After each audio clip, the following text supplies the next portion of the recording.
বাংলাদেশের বড় সেতুগুলোতে আসছে ব্যাপক পরিবর্তন। ইলেকট্রনিক টোল ব্যবস্থায় আসছে ৬ সেতু।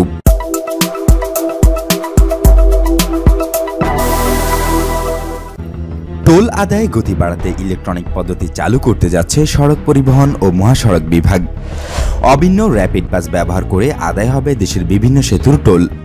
বর্তমানে দেশের একটি সেতুতে টোল আদায়ে টাচ অ্যান্ড গো পদ্ধতি চালু আছে। স্বল্প সময়ের মধ্যে দেশে আরও ৫টি সেতুতে ইলেকট্রনিক টোল কালেকশন সিস্টেম চালুর সিদ্ধান্ত নিয়েছে সড়ক পরিবহন ও মহাসড়ক বিভাগ। সিদ্ধান্ত অনুযায়ী ঢাকা চট্টগ্রাম মহাসড়কের মেঘনা ও গোমতী সেতু, ঢাকা সিলেট মহাসড়কের ভৈরব সেতু, নরসিংদীর জড়সিন্দুর সেতু, চট্টগ্রামের কর্ণফুলী সেতু ও রাজশাহী কুষ্টিয়া মহাসড়কের লালন শাহ সেতু ইলেকট্রনিক টোল ব্যবস্থার আওতায় আনার সিদ্ধান্ত হয়েছে। এর মধ্যে ঢাকা চট্টগ্রাম মহাসড়কের মেঘনা সেতুতে বর্তমানে সীমিত পরিসরে ইলেকট্রনিক পদ্ধতিতে টোল আদায় হচ্ছে। সড়ক ও জনপথ বা সহজ অধিদপ্তরের ব্রিজ ম্যানেজমেন্টের উইংয়ের তথ্য বলছে, বর্তমানে সারা দেশে ৬১টি সেতুতে টোল আদায় করা হচ্ছে। এর মধ্যে বঙ্গবন্ধু ও মুক্তারপুর সেতু টোল আদায় করছে সেতু বিভাগ। ইলেকট্রনিক টোল ব্যবস্থায় বাংলাদেশ সড়ক পরিবহন কর্তৃপক্ষ বা বিআরটিএ, সড়ক পরিবহন ও মহাসড়ক বিভাগ এবং সংশ্লিষ্ট টোল প্লাজার মধ্যে এক ধরনের সমন্বয় গড়ে তোলা হবে।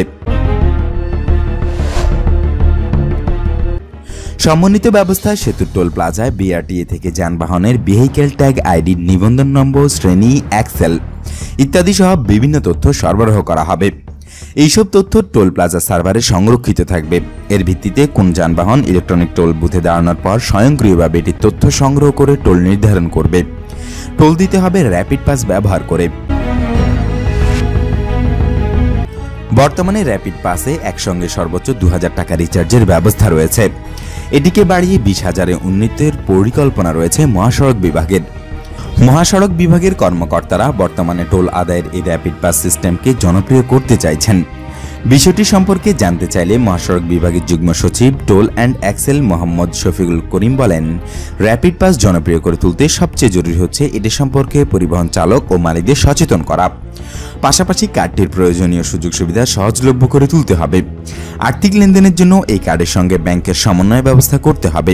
আমরা এরই মধ্যে এইসব কাজ শুরু করে দিয়েছি। তবে ইলেকট্রনিক টোল আদায় পদ্ধতি নিয়ে নানা ধরনের অভিযোগ রয়েছে পরিবহন চালক ও মালিকদের। সোহাগ পরিবহনের কয়েকটি বাস বর্তমানে ঢাকা চট্টগ্রাম মহাসড়কে স্বল্প পরিসরে কার্ডের ব্যবহার শুরু করেছে। এই কার্ড ব্যবহার শুরুর পর থেকে নানা ধরনের ঝামেলা পোহাতে হচ্ছে বলে অভিযোগ জানান সোহাগ পরিবহনের ব্যবস্থাপনা পরিচালক ও বাংলাদেশ বাস ট্রাক ওনার্স অ্যাসোসিয়েশনের সভাপতি ফারুক তালুকদার। সার্বিক বিষয় জানতে চাইলে মহাসড়ক বিভাগের অতিরিক্ত সচিব মোহাম্মদ বেলায়েত হোসেন বলেন, টোল আদায় কার্যক্রমে গতি বাড়ানোর লক্ষ্যই ইলেকট্রনিক পদ্ধতির ব্যবহার শুরুর পরিকল্পনা করা হচ্ছে। পর্যায়ক্রমে দেশের সব সেতু সড়কেই একই রকম ব্যবস্থায় টোল আদায়ের উদ্যোগ নেওয়া হবে।